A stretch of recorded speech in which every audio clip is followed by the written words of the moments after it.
గత 2 నెలల నుంచి నేను రోజు చాలామందిని ఫిర్యాదుదారులని కలవడం జరుగుతుంది.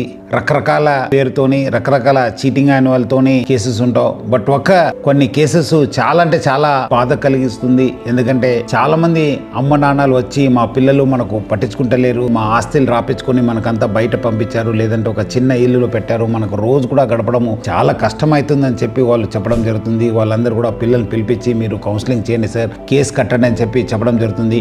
మా వంతు మనం కూడా కృషి చేయడం జరుగుతుంది, పిల్లలు పిలవడం జరుగుతుంది. లేదంటే కొంతమంది వచ్చి మనకు ఏదో ఒక మంచి వృద్ధాశ్రమంలో పెట్టండి సార్, మీరు ఒక రెఫరెన్స్తోని మనకు అక్కడ చేరించండి అని చెప్పి కూడా చెప్పడము చాలా అంటే చాలా బాధ కలిగింది.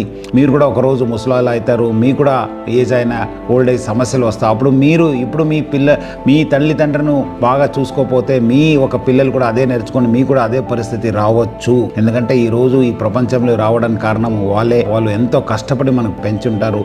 మనకు మంచి మంచి ఉద్యోగంలో మంచి స్థాయిలో చూడాలనేది వాళ్ళ ఆశే.